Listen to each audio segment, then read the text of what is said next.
So guys, I finally got around to starting the Well of Ascension, and I've read the first part, section 1, which is about 90 to 100 pages. So what I'm going to do is, having just read that first section, I'm going to predict what happens next. Let's jump into it. Before I do my predictions though, let's just do a small update on what has happened, just to refresh your memory as well. So we are in the capital. Obviously, revolution has occurred and we join Vin. And what Vin is doing is mainly gallivanting on rooftops, fighting assassins and trying their very best to keep King Elend alive. She's also made some discoveries. We've discovered that the alloy of aluminium, or potentially aluminum, is something that allows you to have like a mega flare of whatever metal you're currently burning. And aluminium is what was fed to her at the end of the last book, and that gets rid of all the metals as well. So we are discovering that there's a lot to be discovered, and that was probably kept a secret by the Lord Ruler, which makes the rest of this book tasty and tantalizing. It's going to be fantastic because there's going to be so many secrets that get uncovered that we can delve into. We also have a Watcher. Now the Watcher says he is a bad guy, but also definitely has some aligned goals with Vin and also the revolution as well, because he, I think it's a he, was out there helping her out on several occasions.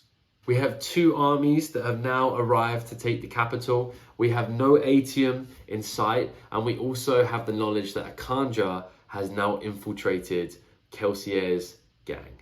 Our side plot is Marsh and Sazed, and they're out there trying to find the rest of the Steel Inquisitors that were left over, and also any secrets that they can that will help this revolution moving forwards. And finally, we have our precluding paragraphs or sections before every single chapter. And this seems to be someone called Kwaan, who was the individual who discovered the original hero of ages, or what we think is the original hero of ages, the person who never managed to become the Lord Ruler and never managed to ascend because Rashek killed them and took their place, so we think anyway. So what do I think of this first section overall? Well, I think it's a classic, and what I mean by classic is it shows that conquering is way easier than ruling. In this book, it seems like we're going to have to get some unity. There's going to have to be more conquering done. We're going to have to defeat many factions and try and unite all of the people together somehow. And it's going to be a difficult journey. So on to my predictions. And I obviously only have a small amount of information from the start of this book, but I have quite a lot from the book before it, Mistborn. So let's jump into them. First prediction is going to be based on Kwaan and the story going backwards. Now, we found out that the original hero of ages, whose name is Alendi, I believe it was, Kwaan talks about the fact that he wasn't allowed to succeed. And it feels like Kwaan had something to do with that. So I think Kwaan made the decision that Rashek should be the person who ends up ascending. Why would he make that decision? I have no idea. My only guess is he looked somehow into their futures or had another prophecy and prediction and realized that Rashek would somehow do a better job, or maybe just become the Lord Ruler in time for the real hero of ages, which is Vin, I would guess, to actually come and take over. So Rashek would keep the world together. He would fight off the deepness or fight off the whatever he claims to have constantly been fighting, in time to pass over the torch to Vin. And for some reason, he decided that the original hero of ages wasn't going to be able to do that. So he engineered Rashek doing that. Hopefully that made a lot of sense. It made sense in my head. So we shall see if that comes out moving forwards. And I started to think, I thought, how do these prophecies happen? And we have this new metal. And this new metal, well, not new metal, a new alloy, sorry. And what this new alloy seems to do is it gives you like a mega flare of whatever metal you're burning. Now, I know Allomancy doesn't seem to have been about before the Lord Ruler's Ascension. So this might make this next prediction just completely void immediately. But I had an idea. So if you were to flare or mega flare or burn that new metal, whilst you were burning Atium, now, Atium allows you to see a little bit in the future of people. If you were to burn it, would you see really far into their future? So if that was the case, maybe Kwaan figured out, you know, this metal and how to burn it, and had some allomantic powers, and looked at the future for the Hero of Ages and realized he's not the guy. He's not going to be able to do it. So Rashek was obviously on that journey with them, if Kwaan was indeed on that journey, and maybe he looked into Rashek's future, and you can see a few, one where he decides to ascend instead, and he saw that Rashek would hold things together long enough to find Vin. That is a long shot, and some of the information we already have, like the fact that Allomancy wasn't around pre-Ascension, kind of rules that out. But I thought it was a cool idea, so do with that what you will.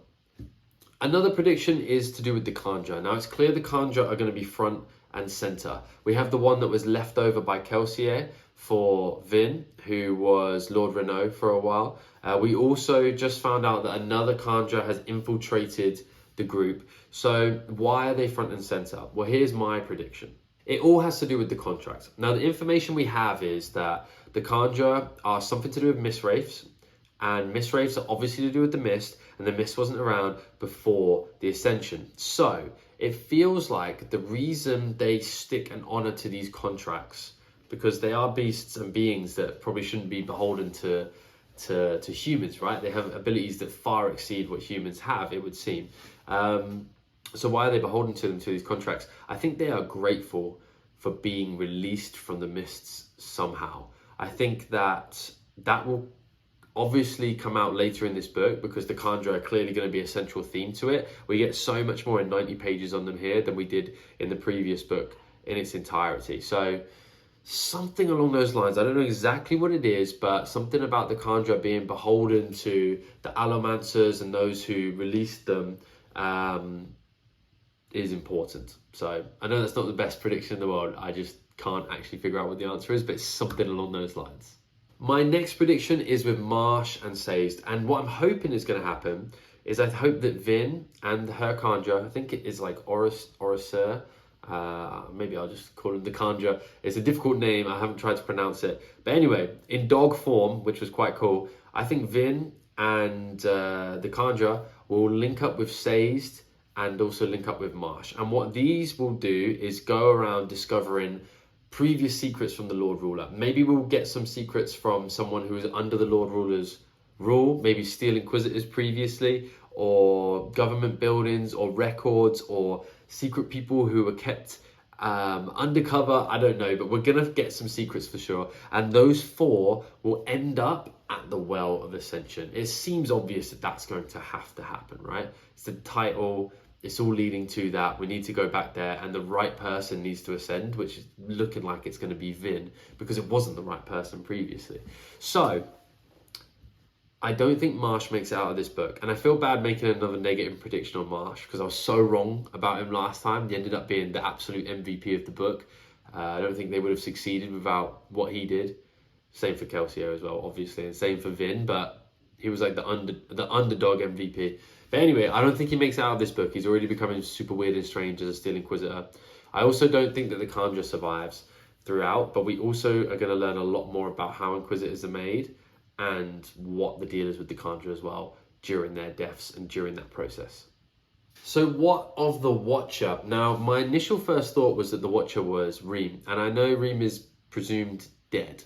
The person I'm talking about is Vin's older brother. Now, potentially he would have Mistborn abilities, because she does. They have the same parents, as far as I know. And I don't know why my instincts first jumped to him, but it's the only character from the past that I can kind of slot into that, and it would make sense. My other guess, and more likely, it would be someone is that we haven't met before. So there's that. And then I also thought it was Spooks for a little while, but I now think that Spooks is the person who was eaten by the Kandra and killed, and is now the undercover Kandra. So interesting, very interesting. I wonder if a Kandra could kill the body that another Kandra is using and then use that. What would that do to a Kandra? I don't know. I don't have enough answers, but it's an interesting idea. We shall see. So I overall think that Vin's storyline is going to separate from the rest of the crew. They're going to stay in the capital, and we're going to get a dual story. Part of the story is going to be politicking and how they're going to defend the capital, pit these two armies against each other and go from there. And then we're going to have a gallivanting adventure with probably, well, definitely Vin, obviously, Marsh, Sazed, the Kandra, and potentially the Watcher tagging along somehow as well. And that's a storyline I'm really excited for. But as always, I'm most excited to learn about what happened back there at the Well of Ascension with Rashek, and also with Alendi, I believe it is, and Kwaan as well. So there's so much to unpack, and I'm fired up to read the rest of this book. If you've enjoyed me breaking down some of this book, but also making some predictions, then I did this for all of the Wheel of Time, and obviously previously the Mistborn book, and Joe Abercrombie's First Law as well. So there's a ton like that on this page. Please like and subscribe, and as I read each part, I'm going to be trying to guess what happens next in this book. Did you like my predictions? Please don't give me any spoilers, but I do always appreciate the feedback. I enjoy the communities that come along with these types of videos, and those of you who are passionate about this book, I'm also passionate about reading it. Thank you so much for watching. Enjoy the rest of your day.